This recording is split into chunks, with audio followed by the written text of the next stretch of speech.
అందరికీ నమస్కారం అండి.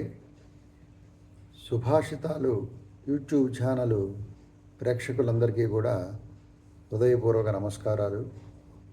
శ్రీ గురుభ్యో నమః. ఈరోజు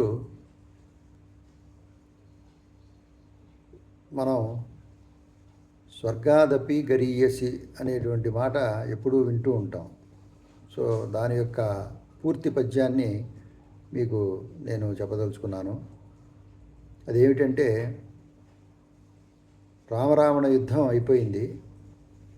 రావణుడు వధింపబడ్డాడు రాముడి చేత. సంగ్రామం అంతా అయిపోయిన తర్వాత వాళ్ళు మళ్ళీ అయోధ్యకి తిరిగి వెళ్ళాలి.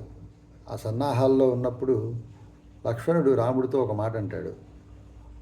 అన్నయ్య, రాజ్యం వీరభోజ్యం కదా, ఇక్కడ రాజులందరినీ నువ్వు సంహరించావు. సకుటుంబంగా రావణ కుటుంబం అంతా నాశనం అయిపోయింది. ఇటువంటి రాజ్యాన్ని వీరుడిగా నువ్వు జయించావు కాబట్టి దీన్ని నువ్వు తీసుకొని పాలించు అని చెప్పేసి చెబుతాడనమాట. చెప్తే అప్పుడు రాముడు వారు ఈ యొక్క శ్లోకాన్ని చెప్తాడు. రామాయణంలో వాల్మీకి మహర్షి దీన్ని చాలా చక్కగా చెప్పాడనమాట. అదేమిటంటే, అపి స్వర్ణమయీ లంక నమే రోచతి లక్ష్మణ జననీ జన్మభూమిశ్చ స్వర్గాదపి గరీయసి అన్నారు. అంటే అపి స్వర్ణమయీ లంక, స్వర్ణమయంతో ఉన్నటువంటి ఈ లంక చాలా గొప్పగా ఉంది లక్ష్మణ. మంచి రత్నాలు, వైభవాలు అన్నీ ఉన్నాయి ఇక్కడ. కానీ నమేతో రోచతి లక్ష్మణ, నమే రోచతి లక్ష్మణ, కానీ నన్ను దీన్ని రంజింపచేయటం లేదయ్యా. ఈ యొక్క మణిమాణిక్యాలతో కూడినటువంటి ఈ లంకా నగరం చాలా గొప్పగా ఉన్నప్పటికీ కూడా నా మనస్సుని రంజింపజేయట్లేదు. ఎందుకనయ్యా అంటే, జననీ జన్మభూమిశ్చ స్వర్గాదపి గరీయసి అన్నారు.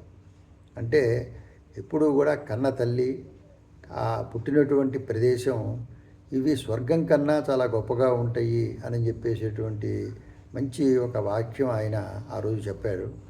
ఇవాళకి కూడా మనకి లోకంలో అది జననీ జన్మభూమిశ్చ స్వర్గాదపి గరీయసి అని చెప్పేసేటువంటిది మనం లోకంలో సహజంగా వాడుతూ ఉంటాం అన్నమాట. ఇంత గొప్ప మాట ఆ రోజు రామాయణంలో రాముల వారి నోటెంబడి చెప్పబడ్డది కాబట్టి మనకి ఈరోజు కూడా దాన్ని మనం వాడుకలో మన యొక్క తల్లిని, మన యొక్క పుట్టిన ప్రదేశాన్ని ఏ విధంగా గౌరవించాలి, వాటికి ఉన్నటువంటి ప్రాముఖ్యత గురించి మనకి ఇవి తెలియజేస్తాయి. అందువల్ల ఈ శ్లోకం చాలా ప్రసిద్ధమైంది. మన యొక్క తల్లిని, మన యొక్క పుట్టిన ప్రదేశాన్ని గౌరవించి ఆదరించాలి అనేటువంటి సూక్తిని దీని ద్వారా మనందరం కూడా తెలుసుకునే ప్రయత్నం చేద్దాం. స్వస్తి.